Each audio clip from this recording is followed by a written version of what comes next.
The wolves of Ashenvale had waited 3 long years for their Alpha King to choose a queen. Naya sat at the high table in a gown the color of winter frost, the queen's circlet pressing cold against her brow, and told herself tonight was the night everything she had endured would finally make sense. The wedding. She turned the word over in her mind the way a person turns a stone in their palm, testing its weight, making sure it is real. 6 months of ceremony and preparation had led to this hall. 6 months of fittings and council introductions and the careful, exhausting work of learning how to move through rooms that were not yet hers, how to meet the assessing eyes of pack leaders calculating her worth against the weight of a crown, how to hold herself with the quiet certainty of a woman who deserved to be here. She had managed all of it because of the way Kaelin looked at her when no one else was watching. For 8 months before the wedding, she had known a different version of him. The man who appeared at her chamber door in the quiet hours before dawn, with the composed armor of his public self stripped away, his expression open in a way she suspected very few living people had ever seen. Whose hands, capable of ending a fight with a single motion, went completely still when he reached up to brush her hair from her face, as though she were something he was afraid to damage. Who had sat through the length of a storm with her when she could not sleep, not speaking, just present, because she had mentioned once that silence felt less threatening when another person was inside it. She had believed every word he had ever said to her. Her hand dropped beneath the table's edge and rested, almost without her permission, against the warmth that had settled low in her belly over the past 2 weeks. A secret too new and too fragile to speak aloud. Something that had shifted inside her so quietly she might have doubted it, except that the certainty had only grown stronger each morning since. She had planned to tell Kaelin tonight, after the court retired, in the stillness of the chambers that would finally, as of tonight, belong to them both. She had practiced the words. She had decided how she would hold her face when she said them. The High Elder rose, and the hall fell into the kind of silence that 2,000 wolves can produce when they all decide simultaneously to hold their breath. Naya looked at Kaelin. He sat beside her in ceremonial black, the Alpha King's seal at his collar, his profile cut sharp against the blazing chandeliers. She searched his face for the private man she knew, for some flicker of the tenderness he kept sealed away from the world and gave only to her, in darkened corridors and early mornings, and the space between one breath and the next, when he thought no one was watching even her. His eyes were fixed on the middle distance. Flat, empty, absent in a way that raised the small hairs at the back of her neck before she could name why. She touched his hand beneath the table. He did not respond. She told herself it was the weight of the occasion, the pressure of 2,000 witnesses, the stillness that some men retreated into when the world demanded too much of them at once. She told herself she knew him, and that she knew this. She was still telling herself this when the High Elder finished speaking and Kaelin rose. Not to address his court, not to speak the words of completion that tradition and every witness in that hall expected. The acknowledgement of his queen, the declaration before his pack that she was chosen and claimed and beside him by right. He rose from his chair at the high table and he turned his back on it. The celebration did not die immediately. It requires a moment for an enormous thing to be understood. The music played 2 more notes. The laughter at one of the far tables completed itself. And then, in the way that fire understands a change in the air before the flame has time to show it, the hall went quiet. Every wolf in Thornspire watched their Alpha King walk the full length of the feasting hall. Naya watched too. She watched him move with a strange mechanical quality, his stride stripped of the fluid predator's grace she knew so well, his gaze directed at a point at the far end of the room with a fixed, vacant precision, as though he were following a path he had not chosen. He stopped before the delegation from House Varek, before Vendra. Naya had heard the name in the careful way people say a thing they believe will matter eventually. Vendra of House Varek, whose family controlled the eastern trade passes, whose bloodline had been maneuvering itself toward the Ashenvale crown since before Kaelin's father had sat it, who had attended the wedding as a courtesy guest and had accepted the invitation with a graciousness that, at the time, had read as appropriate and now read as something else entirely. She was striking. Tall, assembled with the precision of a woman who had been prepared for important rooms, her gown a deep arterial crimson that made everything around it look dim by comparison. She rose as Kaelin approached with the composed ease of someone who had been expecting this moment and had decided long ago exactly how she would look when it arrived. Kaelin held out his hand. Vendra took it.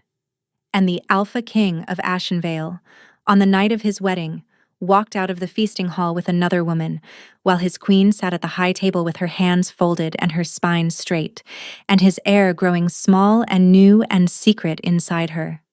The doors at the far end of the hall closed. The sound they made was very small. That was what Naya would remember most in the nights that followed.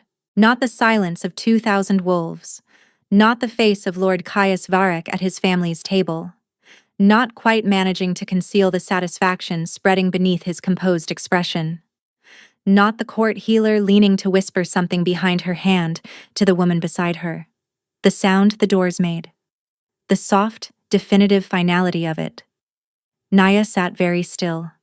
The bonding mark at her throat, placed there 3 hours ago in the ceremony that was supposed to begin the rest of her life, burned with a heat that was nothing like the warmth she had felt when Kaelin first pressed his lips to that spot. This was different.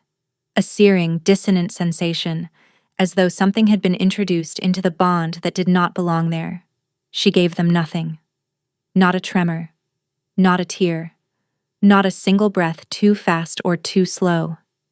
She was aware of a hand settling on the back of her chair. She did not turn immediately. She allowed herself 3 full breaths. Then she looked. The man standing behind her had arrived that morning at the head of the Duskral delegation, required by the standing treaty between the 2 kingdoms to attend and witness the union of a neighboring Alpha King. She had been presented to him during the morning's formalities, a brief and formal exchange with no more substance than a dozen similar introductions that day. His name was Sorin. He was the Alpha King of Duskral, which made him the most powerful man in this hall after Kaelin, and he had spent the entire ceremony with the watchful stillness of a person who makes it their business to understand everything and disclose nothing. She had noticed him once, during the introductions, for a single reason. When he had looked at her, his expression had contained no calculation, no assessment of her value, no angle being worked. He had simply looked at her as though she were a person, and then looked away. Now those same quiet eyes held hers above the ruin of her wedding feast, and he said nothing at all, and the hand at the back of her chair was perfectly steady. Naya reached up. She removed the queen's circlet from her brow. She set it on the table between the cooling feast and the scattered flowers and the 2 untouched goblets. And the small sound it made against the wood was the quietest and most absolute thing she had ever done. She rose. She looked at the court of Ashenvale for one moment, at the faces of pack leaders and nobles and warriors who had pledged to follow a crown she had just set down, and she said nothing, because there was nothing left to say. Then she walked toward the doors, and Sorin fell into step beside her without being asked, and behind them the feasting hall of Thornspire breathed out like something slowly going dark. The night air outside was cold enough to cut bone. Naya kept walking. The village of Harrowfin sat at the northern edge of Sorin's territory like an afterthought the rest of the world had quietly agreed to forget.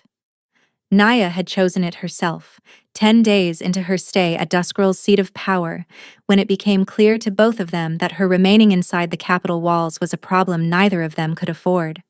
She was a deposed queen under a rival king's roof. Every day she stayed, the story that Sorin had orchestrated her departure gained one more day of credibility in the courts that were already constructing it. She was a liability dressed as a person, and they both knew it. He had not tried to argue her out of leaving. He had simply looked at her across the long table in the room where they had been attempting to negotiate the logistics of her situation, and said that he would arrange whatever she needed, and then he had arranged it. down to the cottage with the southward-facing windows and the herb garden that had been left to seed by whoever last occupied it. She had not thanked him properly. She was not sure yet how to thank someone for a thing so large it did not fit inside normal words. Now it was deep winter in Harrow Fen, and she had become simply Nara, the quiet young woman from the southern coast who had arrived in grief and stayed because the village had offered her something to do. She delivered medicines to the old and the sick. She sat with the village healer on afternoons when the work was more than one pair of hands could manage. She kept to herself with the kind of consistency that polite people eventually stopped questioning. At night, she lay awake with her hand resting on her belly and thought about what she had left. The bonding mark at her throat had not faded. She had examined it every morning in the small cracked mirror above the washbasin. Among wolf kind, a bond broken or refused was supposed to dissolve within days, the flesh returning to smooth and unremarkable skin, while the bond itself retreated into the quiet category of things that had once been possible and were no longer. It should have been gone inside a week. Instead, it pulsed. Not with warmth. Not with the gentle resonance of connection she had felt in the early months with Kaelin, when standing near him had made the world settle into focus the way eyes adjust to good light. This was something searching and irregular, a low throb that woke her at unpredictable hours and pressed against the underside of her awareness like a question she could not hear clearly enough to answer. It made no sense. And she was too tired and too careful with her own hope to chase the meaning of a thing that should not exist. Then, 3 weeks after her arrival, on a morning when the frost had sealed every window in the cottage and the fire had burned low overnight, and the world outside was the particular white silence of deep winter, she understood something she had been avoiding. Naya sat down on the stone floor. She pressed both palms flat to her stomach. Outside, a child somewhere in the village was laughing at something. The sound carried clean and indifferent through the cold air. The world continued with the complete unconcern of a world that does not reorganize itself around a single woman's realizations. She was carrying Kaelin's child. The mark at her throat pulsed once, slowly, like something listening. She stayed on the floor for a long time. The trader arrived in Harrowfen on the first morning of the thaw, his cart loaded with smoked provisions and the accumulated gossip of someone who had spent months on the road moving between kingdoms and talking to anyone willing to buy him a drink. Naya heard most of it secondhand, through old Petra, who ran the village's only inn with the calm efficiency of a woman who had been observing human nature long enough to find it predictable. Petra was not given to alarm. She had managed the steady traffic of border travelers for 30 years and had developed the composure of someone who had heard most stories at least twice. The expression on her face when she appeared in Naya's doorway that evening was careful in a way that was not her usual careful. Naya set down the route she had been measuring and waited. The trader, Petra said, had come through Thornspire 4 weeks ago. He had been present in the capital during the days immediately following the wedding, selling winter stores to the castle kitchens, which meant he had been inside Ashenvale's walls when what happened after the wedding had happened. And what had happened, Petra said, watching Naya's face with quiet attention, was this. The Alpha King had not taken Vendra of House Varek to his chambers on the night of the wedding. Naya went very still. He had been found the following morning in the east corridor, slumped against the wall outside a chamber door he had never opened. He had been alone. He had no memory of the hours between rising from the high table and waking on the stone floor. The court healer had been summoned and had found no injury, no illness, and no explanation that fit neatly into any category. Vendra had been located separately, in a guest chamber on the west wing, equally undisturbed and equally unable to account for herself. Whatever had walked them out of the feasting hall and into the castle's interior had delivered them to separate rooms and left no trace of itself.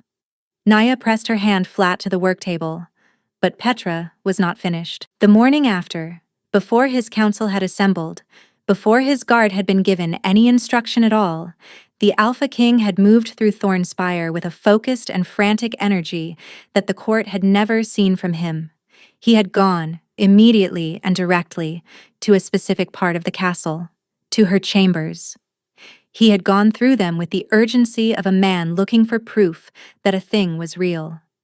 He had stood in the corridor afterward with the few things she had left behind held in his hands, and the expression on his face had been something the servants who witnessed it did not have words to describe adequately.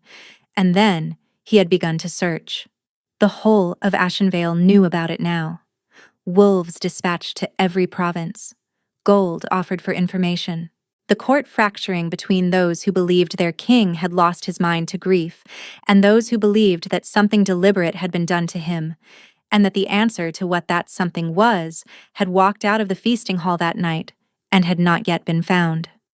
The eastern crops had been failing for 6 weeks.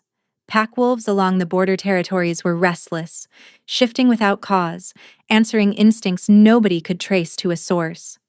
The Alpha King had not slept in his own chambers since the morning after the wedding. Petra finished speaking and left without asking anything. Naya sat alone in the cottage while the last of the winter light withdrew from the windows. A man who chooses another woman does not search the kingdom for the one he left behind. The thought arrived with the quiet insistence of something that had been waiting to be acknowledged. She pressed it away. She had done this for weeks, and she had become competent at it. The way a person becomes competent at any repetitive and necessary task. But tonight, it did not go as far. The mark at her throat had been burning steadily for the past hour, directional in a way it had not been before, oriented south and slightly east as though her own body understood something she was refusing to. She pressed her fingers to it. She was 3 months into a pregnancy she had told no one about, hiding in a borrowed village under a borrowed name, and the bond that should have dissolved on the night of the wedding was not only still present, but pulling toward a man who was apparently dismantling his kingdom to find her, for reasons that no longer fit the story she had constructed to survive her exile. Outside, the last of the thaw dripped steadily from the cottage eaves, and then it stopped. Naya raised her head. The silence that replaced it was not the silence of a quiet night. It was the silence of something that had decided to be still. She crossed to the window without lighting a candle. The forest at the edge of the village was dark and absolute. She studied the tree line the way a person studies a thing they are hoping to find empty. It was not empty. A shape stood between the oaks at the tree line's edge. Still. Watching. Too large and too deliberate to be anything other than what it was. A wolf. And it was looking directly at her window. She did not move away from the window. The wolf at the tree line held its position with a stillness that was nothing like the stillness of an animal at rest. Animals at rest settle into themselves. This wolf was contained in the way of a person choosing to be still, the way of a being that had a purpose and was giving her time to understand it. A second shape appeared from between the oaks, then a third. Naya stepped back from the glass. She crossed to the back door and pressed her palm flat against it, listening. Then she moved to the side window that faced the lane. Then the small shuttered opening above the hearth that looked out toward the road. There were wolves at all of them. Not moving. Not advancing. Simply present, as though they had arranged themselves to demonstrate that every direction she might choose had already been considered. She counted 7 that she could see.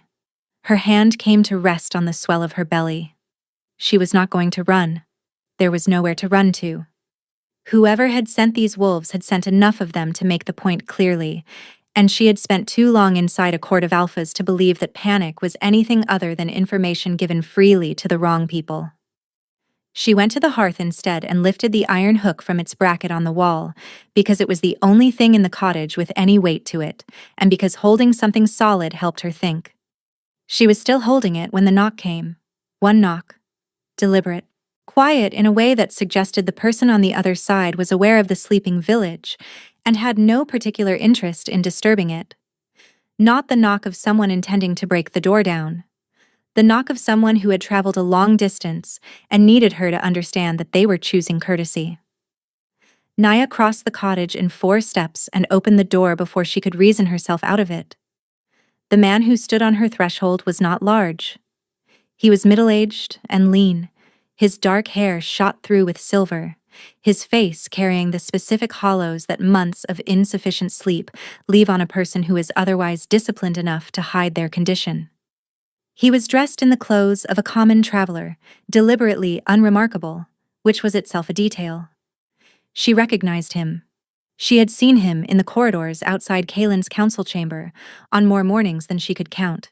He had always been present before dawn with the patient precision of a man whose entire function was to make someone else's life run without friction. She had learned his name from a castle servant months ago because she had always made it her business to learn the names that mattered in rooms she occupied. Oren, Kalen's first beta.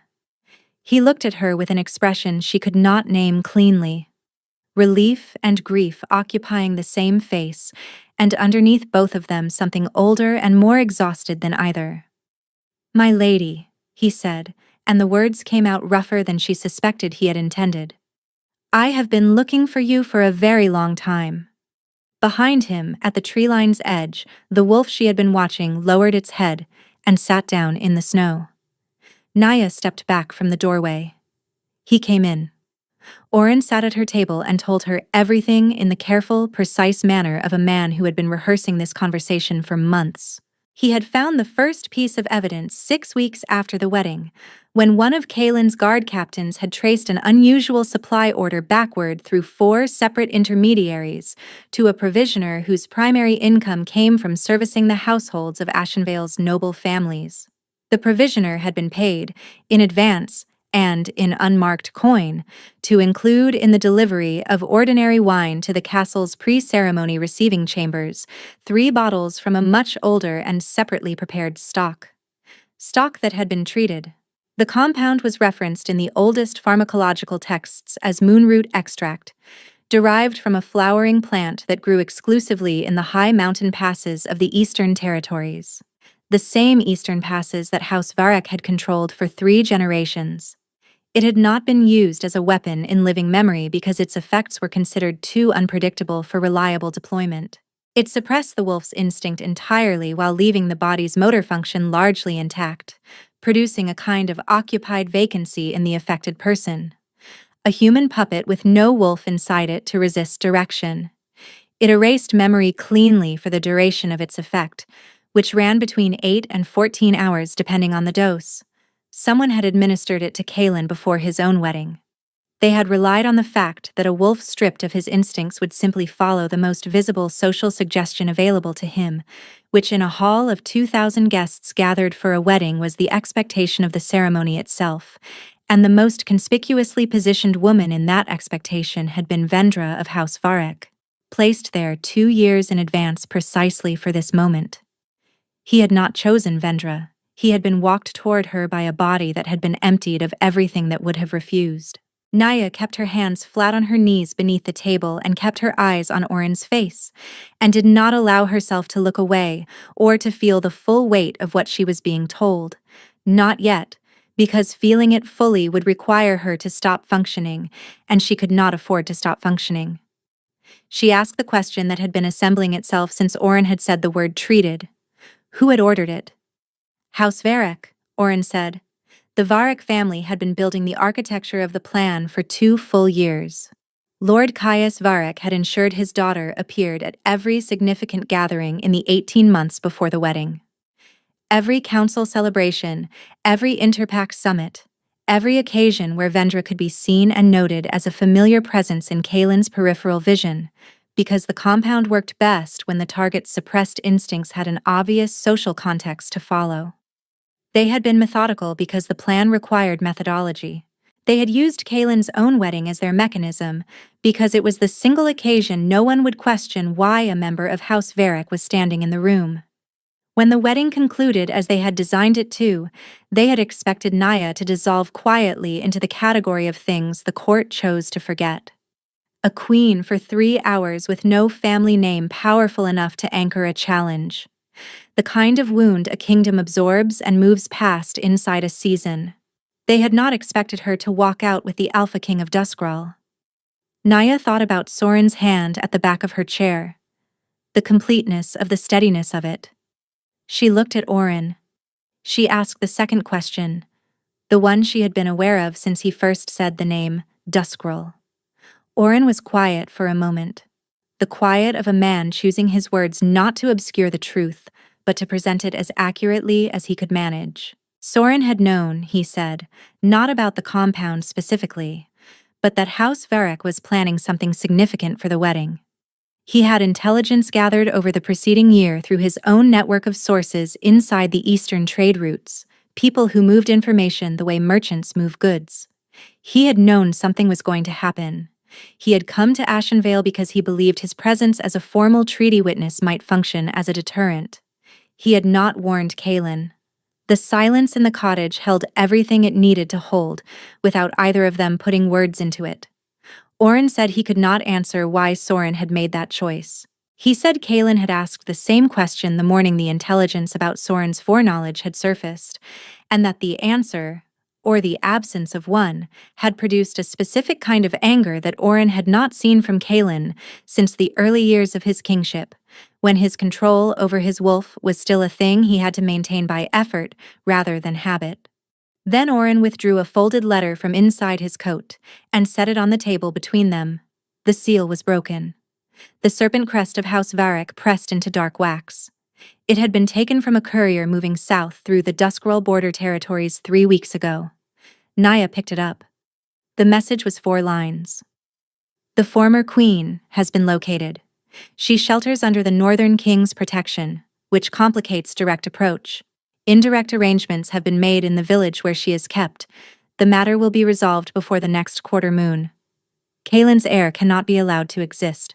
She set it back on the table. The quarter moon was 4 days from now.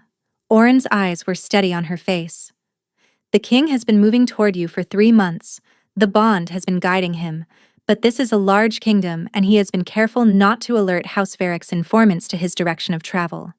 He is closer than he has ever been. But he is not yet close enough. Outside, one of the wolves stationed at the tree line made a short, sharp sound. Not a howl. An alert. Then another.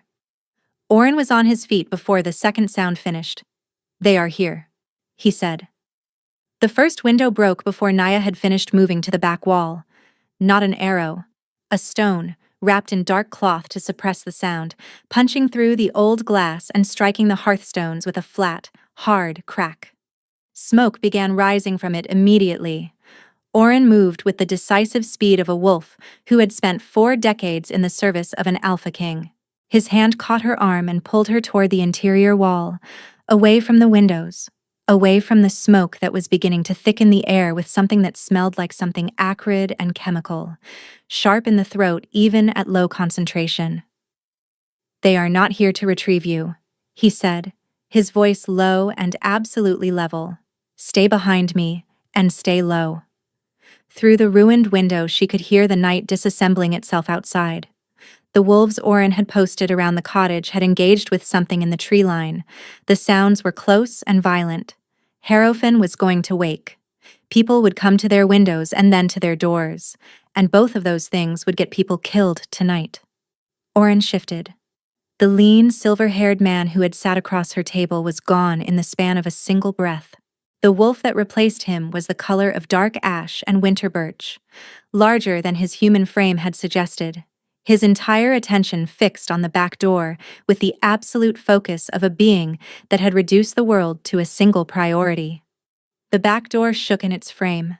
Naya pressed herself flat against the interior wall. She had been aware of the bond mark at her throat throughout her exile in the way a person is aware of an injury that will not resolve. A constant, low presence. A thing that existed and demanded acknowledgement and offered no explanation for itself. She had treated it as passive, as something that happened to her rather than something she could act through. She was not certain what made her act differently in this moment.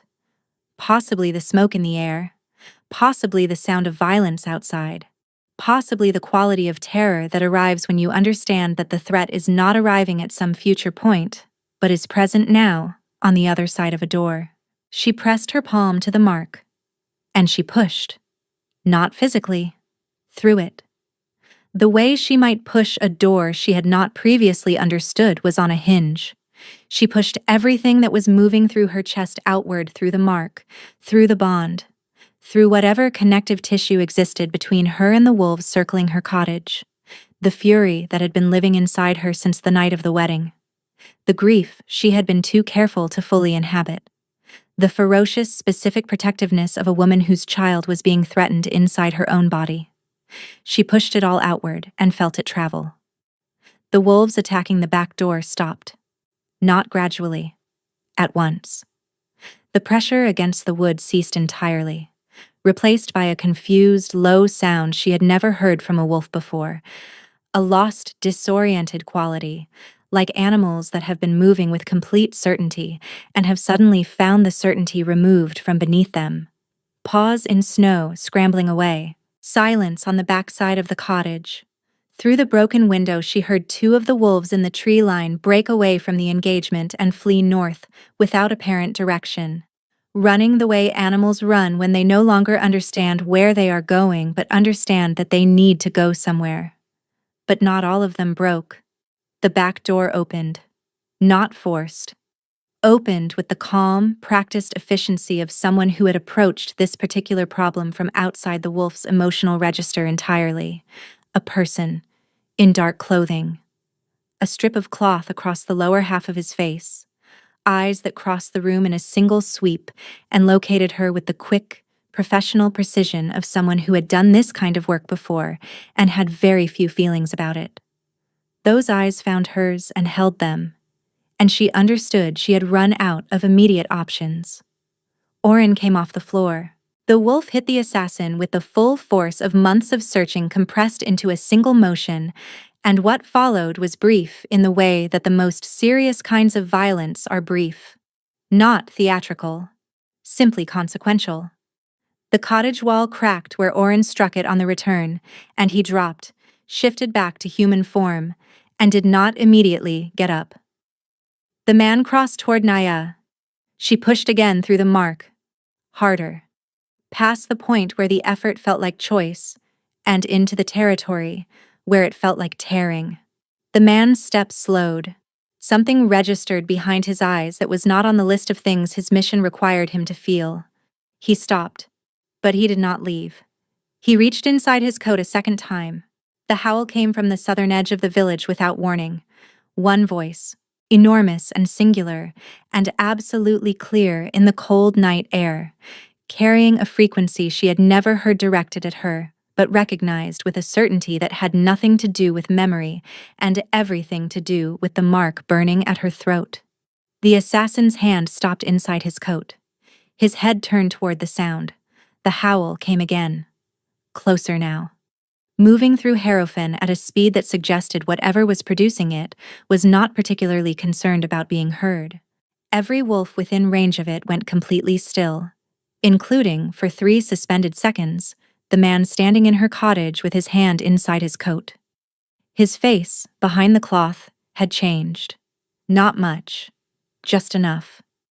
Naya had seen that specific expression before, on the faces of wolves in Kalen's court on the rare occasions when the Alpha King had entered a room already in tension. That involuntary rearrangement of confidence into something more careful. What she was looking at on this man's face, in this moment, was fear. The cottage door came off its hinges, not from impact. From the proximity of something that had decided doors were a concept too small for what it was carrying.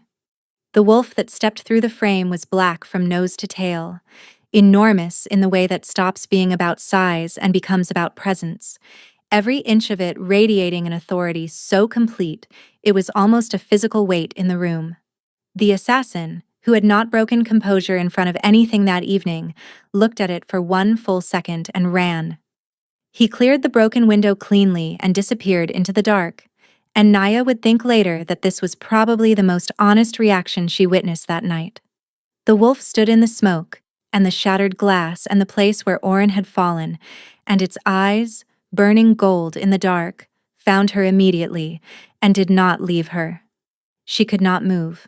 The bond mark at her throat had passed through burning into something that had no words she knew, a heat so complete it had become indistinguishable from the rest of her. 3 months of distance and she could feel him breathing. The wolf shifted. The man who replaced it was not composed. He was wearing plain travel clothes, his face carrying the specific exhaustion of someone who had not stopped moving in days, his eyes still carrying gold that had not fully retreated. He stood in the ruins of her cottage and looked at her the way someone looks at a thing they have been told might not still exist.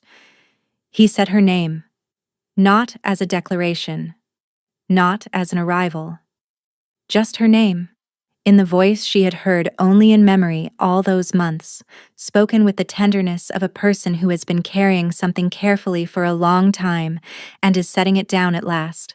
She had no time to respond. A second figure filled the doorway. Soren stepped through the ruined frame, assessed the room, and stopped when his eyes reached Kaelin. The two Alpha Kings regarded each other across 6 feet of destroyed cottage, and the air between them had the quality of weather about to break. Naya stepped between them. She did not plan it. She simply understood, in the way she had learned to understand things in rooms full of alphas, that the space between them would resolve itself in the next 3 seconds with or without her occupying it, and the version where she occupied it was the version where everyone walked out. "Not tonight," she said. "Not in my cottage, and not over my head." The silence that followed tested itself. Kaelin looked at her, and something happened in his face. The gold in his eyes reduced itself by a controlled degree, the wolf pulling back an inch. What replaced it was not calm, but the specific, deliberate quality of a man choosing to hear something even when everything in him is pulling toward a different response. He looked down at Oren. He crossed the cottage, went to one knee, and pressed his hand to the beta's chest. The gesture was automatic and completely unselfconscious. An alpha taking measure of a wolf who had served him. "He is stable," Kaelin said. Then he looked up at her. "Are you hurt? Not are you all right? Are you hurt?" The practicality of it, the care underneath its specific language, the fact that his first coherent sentence to her after all this time was not about him at all, did something to the structure she had been maintaining inside her chest since the night of the wedding. "No," she said. He nodded. He rose from Oren's side and turned to face her fully, and she saw for the first time the face of a man who had been carrying something for months that had no proper place to put. "I woke up on the floor of a corridor in my own castle," Kaelin said, his voice low and stripped of everything except accuracy. "I had no memory of the previous night. The bond was wrong in a way I had no word for, as though something that had been present had been removed while I was unconscious. I went to your chamber, and everything you had left was already cold." Naya said nothing. "They told me what the court had witnessed. I understood immediately what you must have seen and what you must have concluded. And I want you to know that I understood it not as an excuse, but as the truth of what I cost you." "And what do you want me to do with that, Kaelin?" "Nothing," he said without hesitation. "I am not telling you so that you will be quicker to forgive me. I am telling you because every version of what I rehearsed saying to you sounded like a man trying to talk his way out of something he has no right to talk his way out of." The mark at her throat pulsed once, warm and deliberate. Something inside Naya shifted. It was not forgiveness. It was not relief. It was the recognition that the man in front of her was not managing her. He was not deploying the language of accountability as a tactic. He was simply, with the stripped-back honesty of a person who has run out of ways to be strategic about their own pain, telling her the truth. She had 3 months of truth to tell him in return. She would tell it. But before she could speak, Soren said, "There is something I need to tell you both. About why I did not warn you. Before we go any further, because it changes the shape of what comes after." Kaelin looked at him with the precise, contained fury of a man who has been waiting months to ask a question. "Then tell me," he said. Soren told them everything. He told it the way he appeared to do most things, with an economy of language and no audible attempt to arrange the facts in a light more favorable to himself. He had developed intelligence over the preceding year, through sources inside the Eastern Trade Network, that House Varric was planning a significant move around the royal wedding. He had not known the specific mechanism. He had known the general intent. He had also known, from a source closer to Ashenvale's court, that there was someone inside Kaelin's inner council, passing information to Lord Varric. Which meant any direct warning he sent through conventional channels had a meaningful probability of reaching the Varric household before it reached Kaelin himself. He had calculated that a direct warning would alert Varric to change their approach. He had calculated that his presence in Thornspire as a formal treaty witness, an alpha king from a rival territory with no reason to be neutral about any disruption to Ashenvale's stability, would be deterrent enough. He had been wrong. Kaelin said nothing. He was watching Soren with a stillness that was not passivity but controlled listening, the stillness of a person absorbing something they intend to return to at the appropriate moment. Soren continued. There was a second part, he said. He came to Ashenvale not only because of the intelligence about House Varric's plans. He came because he did not know who was going to make a move or what the outcome would be, and he wanted Duskrall position to benefit regardless. He had been watching Ashenvale's political fractures for 3 years. He had been building relationships with pack leaders in the Eastern Territories who were dissatisfied with the Ashenvale crown. He had come to Thornspire with the intent of someone who saw a board about to shift and wanted to be present when it did. When Naya walked out with him, he had understood, in the carriage on the road north, exactly how advantageous her presence in Duskrall was. A deposed queen with a valid bond to the Alpha King of Ashenvale, under his protection. The leverage that implied was substantial. He had not used it. Why? Kaelin said. Soren looked at Naya. Because, after 3 months of watching her survive what your kingdom did to her on her own wedding night, he said, I found that I could not look at her as a political instrument without understanding exactly what kind of man that made me, and I do not particularly want to be that man. The silence in the cottage was the quietest it had been all night. Naya looked at the floor between them, at the precise midpoint of the triangle the three of them were forming, and she felt very clearly that she was standing inside a moment that would mean different things to each of them for the rest of their lives. Then Kaelin crossed to her. He did not touch her. He stood close enough that she could feel the warmth of him after her months of absence, and he waited. Tell me, he said. So she told him, all of it. The night of the wedding, watching from the darkness of her own hall as her husband walked away from her. The months in Harrow Fen under a false name. The morning on the stone floor of the cottage when she understood she was not alone inside her own skin. When she reached that part, Kaelin went completely still. She kept her eyes on his face. I was going to tell you the night of the wedding, she said. I had practiced the words. You were going to come to our chambers after the feast and I was going to tell you and then? She stopped. Then she continued. I have been carrying this alone for 3 months. Something happened to Kaelin's face that she had not seen before. Something structural, as though the composure he maintained in front of the entire world had simply stopped being an available option. He reached for her hand, not to pull her toward him, not as a claim. Just his hand finding hers and holding it with a careful, deliberate pressure. I am here now, he said. It was not an apology. It was not a declaration. It was the simplest possible statement of a simple and enormous fact, and it was exactly the right thing to say. She closed her fingers around his. It was Oren's voice, rough with pain from the floor that broke the quiet. My king. A pause while Oren gathered himself. You need to hear what the Varric letter said. And then we need to move. Kaelin did not release her hand. Tell me, he said. Oren told them what the letter contained, what arrangements the Varrics had made inside Ashenvale during his absence, and what was waiting for them in Thornspire. The quarter moon was 3 days away. They rode through 2 nights and a day with barely enough stops to breathe the horses. Naya rode beside Kaelin, not in front of him this time, but beside him, because she had told him quietly as they mounted that she was not a passenger in whatever came next, and he had looked at her for a moment with something in his expression that was not quite a smile, but occupied the same territory, and said only, "No, I know you are not." Soren rode with them. No one had formally asked him to. No one had formally told him not to. He had simply appeared at the edge of the road as they departed Harrowfen, his own horse saddled and ready, and when Kaelin looked at him across the gray morning light, Soren had said there was a source inside Kaelin's inner council he had identified, and that naming, he could not wait.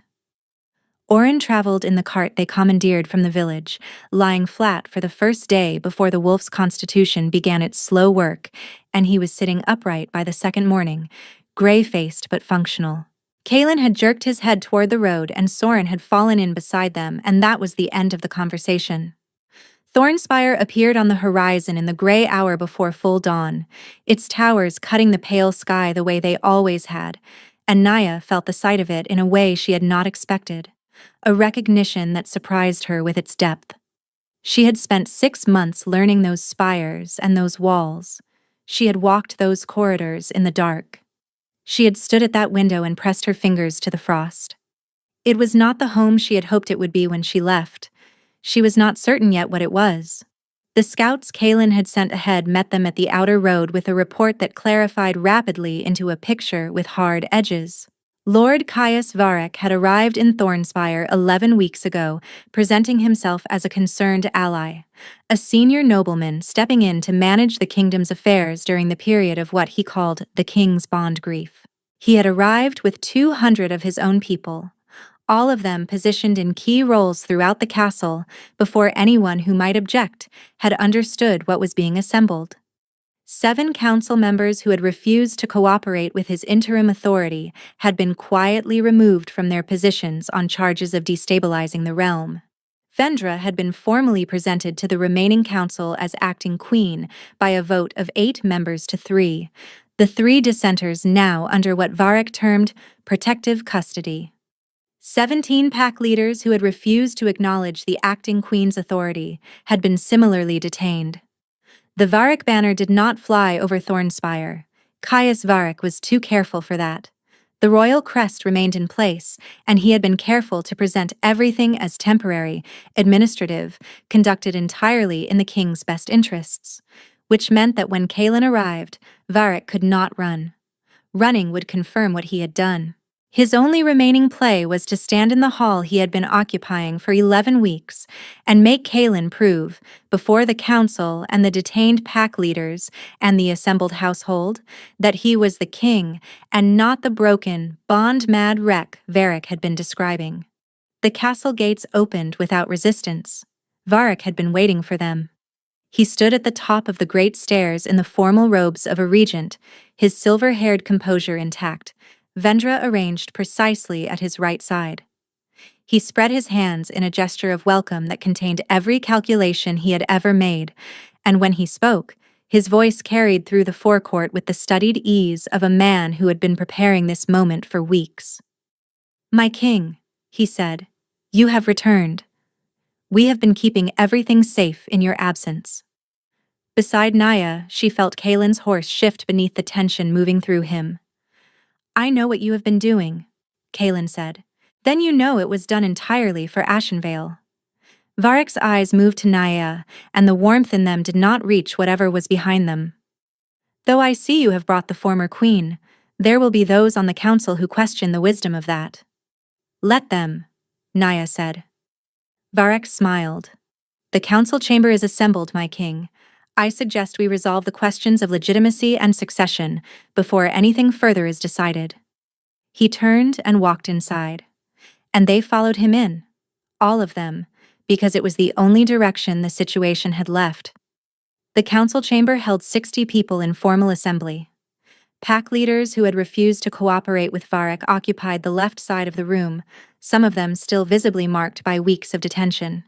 The 8 council members who had voted Vendra her temporary queenship occupied the right, with Varric's 200 behind them like a wall. The remaining 3 dissenters who had survived their removal sat against the far wall with the careful stillness of people who had been waiting to see how this ended. Vendra sat in the ceremonial chair at the council table's head.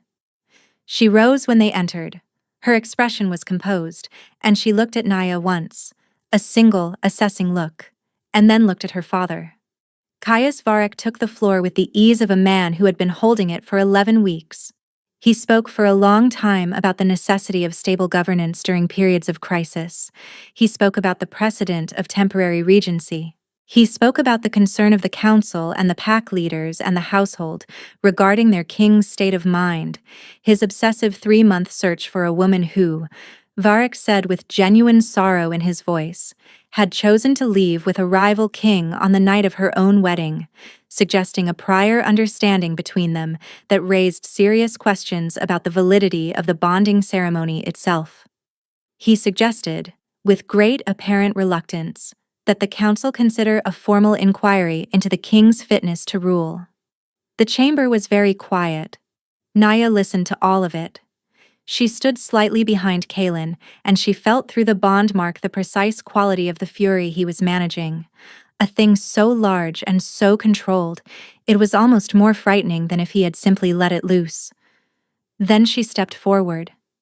She did not wait for acknowledgement.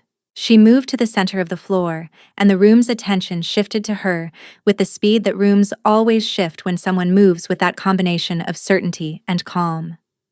"I am Naya," she said. "I am Kaelin's bonded mate. The mark of that bond is on my throat and his, placed there by the High Elder at the bonding ceremony, which this man watched, and which none of you have the authority to declare void regardless of what was administered to the king's wine that night." The silence deepened. "Under the old law," she continued, "a bonded mate in an active bond has the right to demand testimony before the assembled packs, rather than judgment by council vote. I am invoking that right." Varric's composure remained intact. "The lady's bond status is precisely what is under question." "Then question it in front of the pack leaders you have been detaining," Naya said. "Release them into this room, and let them hear what I have to say, and let them decide." The detained pack leaders stirred. Varric's eyes moved across them. She watched him calculate. 17 pack leaders, all of them detained for refusing to accept Vendra's authority, all of them with grievances that had been accumulating for weeks. If he refused to release them now, in this room, in front of this assembly, the refusal would say precisely what Naya needed it to say. "Release them," Kaelin said, and his voice was the voice of a king who has been waiting for exactly this moment. Varric's guard hesitated. Varric said, "Release them." The pack leaders entered the chamber and took positions along the walls, and the room changed its shape entirely. Naya spoke. She told them what Oren had found: the moonroot extract, the 4 intermediaries between Varric and the treated wine, the courier letter intercepted at the Duskrell border. She did not perform outrage. She presented facts with the precision of a woman who had spent months in exile with nothing to do but understand exactly what had been done to her and why. And then she said, "I am carrying Kaelin's heir." The chamber held a breath so complete it seemed to suspend time. "Your assassins were sent to ensure this child would not exist," she said, looking at Caius Varric directly. "The letter said so. I have it here." She set the letter on the council table. Varric's composure had not broken. It was extraordinary to watch, the degree of control the man possessed. But something had shifted in it, a hairline fracture that widened by a fraction as Naya stood in the center of his carefully constructed architecture and refused to be the secret he needed her to be. "Seize her," he said. His guard moved. Soren stepped in front of her. Not Kaelin, Soren. The Alpha King of Duskrell, who had no formal standing in this chamber, who was present as a treaty witness and nothing more, planted himself between Naya and the Varric guard with the absolute, unhurried authority of a man who has made a decision and has no interest in discussing it. "I would not," he said. The guard stopped. Kaelin looked at Soren for a moment. Something passed between the two men that Naya could not read precisely but recognized as significant. Then Kaelin turned to face the council chamber fully, and the thing that had been building in him since the cottage, since the wedding night, since months of searching, finally broke the surface. Kalen shifted in the council chamber. He had not done this in a formal assembly in 11 years. The standing prohibition against it existed for good reason. An alpha in wolf form in a closed room of 60 people was not a display of authority, but a disruption of it. An act that bypassed the entire framework of governance and appeal that distinguished a king from an apex predator occupying a building. He did it anyway. The shift took under 2 seconds, and the wolf that replaced him was not the frantic, searching animal that had burst through Naya's cottage door. This was something different. This wolf had arrived.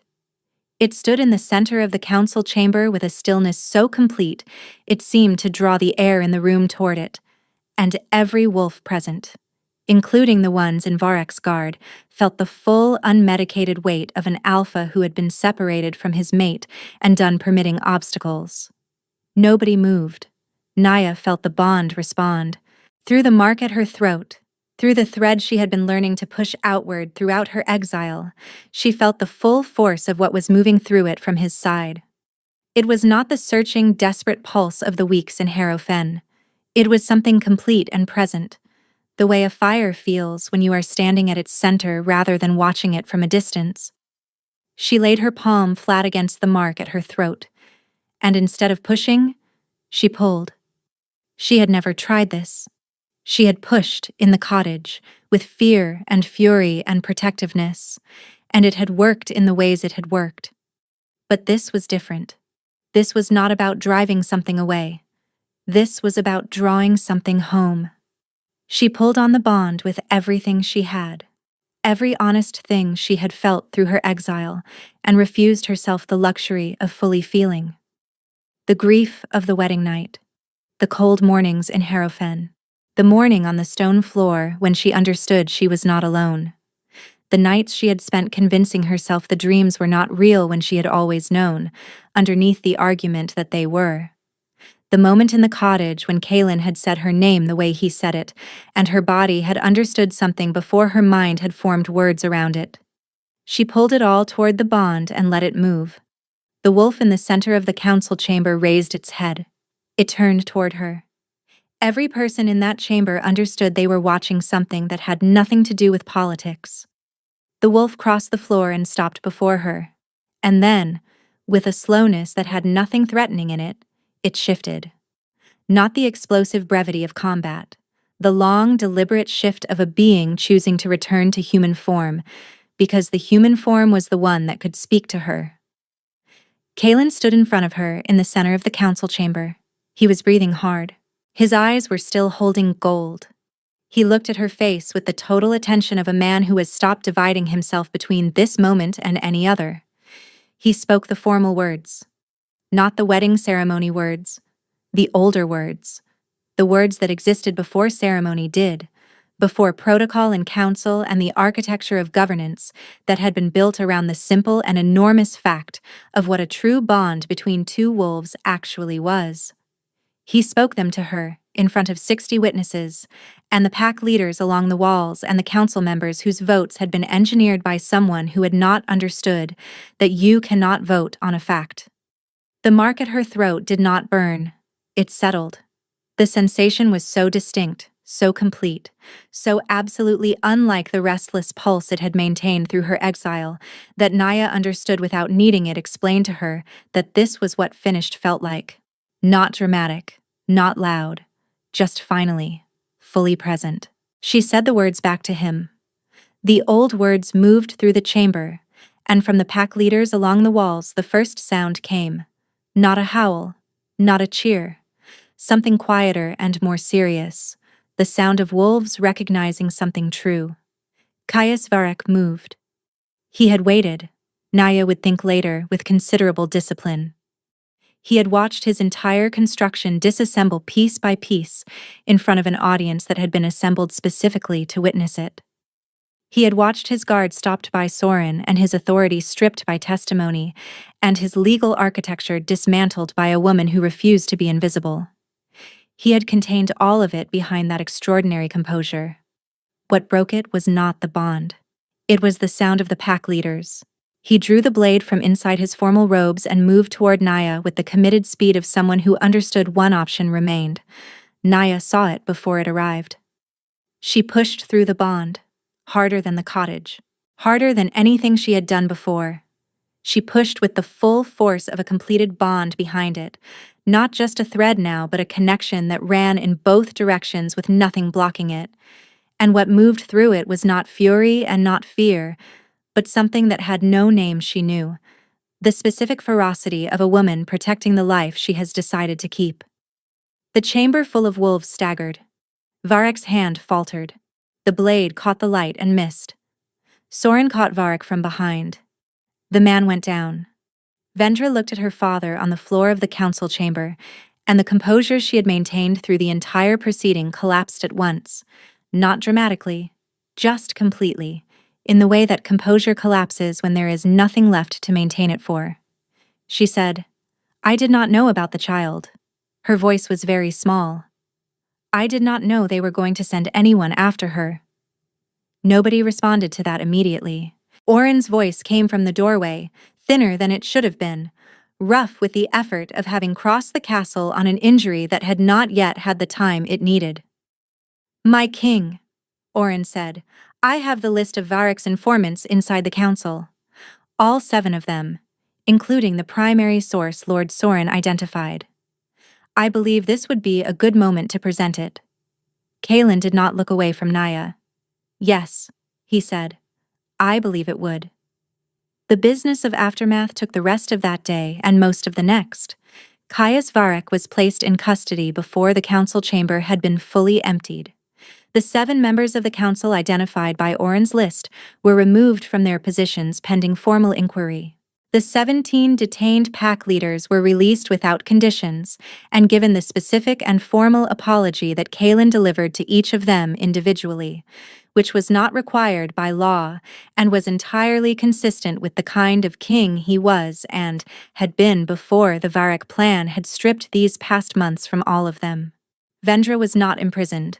She was escorted from Thornspire with 3 members of household staff and her personal possessions, stripped of the title and standing her father had arranged for her, and given 7 days to reach the family's eastern estate before a formal hearing would begin into her knowledge of what had been planned. Whether she had known all of it, or part of it, or none of it would be determined by testimony rather than assumption. Naya had said this was the right approach. Kalen had agreed without hesitation. Through all of it, Oren stood and sat, and occasionally leaned against walls with the careful discipline of a wolf who refused to acknowledge that he was not yet well. On the second morning, Naya found him in the corridor outside the king's council chamber, seated on a stone bench with his eyes closed and the particular gray color to his skin that she recognized from her time working alongside the village healer in Harrowfen. She sat down beside him. She had not done this before. What she had done in the cottage was reactive, instinctive, driven by the desperate energy of a crisis. She had pushed through the bond with emotion and found that it moved. She had pulled through it in the council chamber with something more complete, and found that it could carry more than she had understood. Whether this was possible she could not say with certainty, only that she suspected it the same way she had suspected the push before she did it, as a thing that lived in the logic of what the bond actually was. She pressed her hand to Oren's arm. She pressed the other hand to the mark at her throat. She pulled on the bond the way she had in the council chamber, but instead of drawing it toward herself, she tried to redirect it, to aim the warmth of it outward toward the cold gray she could feel under her palm. Not fury this time, not grief. Simply the warmth of a bond that was running clean and complete and full. Oren breathed in sharply. He opened his eyes. Color returned to his face with a slowness that she found obscurely more moving than the rapid changes of the previous 2 days. Not dramatic, just gradual and honest and real. His expression, for a long moment, was the one she had seen at her cottage door, the relief and the grief together. But this time, there was something else underneath them. Something that looked, improbably, like awe. "My lady," he said, and this time the roughness in his voice was not exhaustion, She removed her hand from his arm. She said nothing, because some things do not require commentary. Soren left on the third day. He came to find her in the garden that she had started learning the layout of again, in the early morning before the day's work began. He stood at the garden's edge with his horse's reins in his hand and the quiet he always carried. And he said that Duskrell's political situation required his attention, and he had stayed as long as he could reasonably justify. She told him she understood. He nodded. He looked at her with those river-deep eyes, and she understood that he was allowing himself one honest moment before he closed it. He said he hoped the child would be healthy. He said he hoped the kingdom would be steady. He said with a careful precision that he had not regretted the decision he made in the feasting hall to stand at the back of her chair. He never said he regretted the decision he had made before that. The one in the carriage, the calculation he had attempted and then quietly abandoned. It did not need saying. Naya said, "You will be a good king, Soren." He looked at her for a moment, then he nodded once more, mounted, and rode north. She watched him go until the road curved and took him from sight. The daughter arrived on a warm evening in late summer. She was small and certain, the way some people are certain from the first moment, with her father's black hair and eyes that were already deciding what color they would be, and Naya's particular expression of focused assessment that Kaelin had been watching across rooms for the better part of 2 years. He held her with the hands of a man who has carried the fear of loss for a long time and is only now beginning to understand that the thing he feared losing is here, in his arms, looking up at him with complete and unsentimental attention. He did not speak for a long time. "Her name," he said finally, without looking up from the child's face. "You choose," Naya said. He thought about it. She watched him thinking about it, the specific care of a person approaching something they want to get right. He said the name quietly, once, as though testing how it sounded in the real air rather than inside his own head. She heard it and understood that he had chosen it for the same reason she would have chosen it, which was the best possible outcome of the decision. She held out her arms and he gave the child back to her, and then sat beside her on the narrow bed in the way that large people sit in small spaces when they are entirely satisfied with where they are. It was late, and the window was open, and outside Thornspire, the evening carried the sounds of a kingdom that was learning to be steady again. The pack leaders had returned to their territories. The council had been reconstituted. The formal inquiry into House Varek's actions was proceeding with the deliberate pace of a process that intended to reach the right conclusion rather than the fast one. Caius Varek would face judgment before the assembled packs. He had known this since the moment Soren caught him in the council chamber, and he had stopped performing composure entirely somewhere in the second day of his custody, which Oren reported with the mild satisfaction of someone who had been watching the performance for 11 weeks. The mark at Naya's throat had healed into a scar the color of moonlight on water, and it no longer burned or pulsed or surged. Kaelin pressed his lips to it. She felt the bond hum between them with the warmth of something that could not be manufactured, that could not be legislated into existence or engineered through a compound in a wine bottle or dismantled by 3 months of separation and grief and exile and everything that had been assembled against them. She felt the child in her arms. She felt the warmth of him beside her. She felt the scar at her throat under his lips, and she felt it for exactly what it was, a beginning that had refused to be an ending. "Always," she said softly to both of them and to neither of them and to the room that had become the thing she had learned, against considerable evidence, to call home. Outside, a single wolf lifted its voice in the spring evening, then another, then more, until the whole of Thornspire was ringed with sound. Not grief this time, not searching. Something that had finally, completely arrived. Thank you for listening.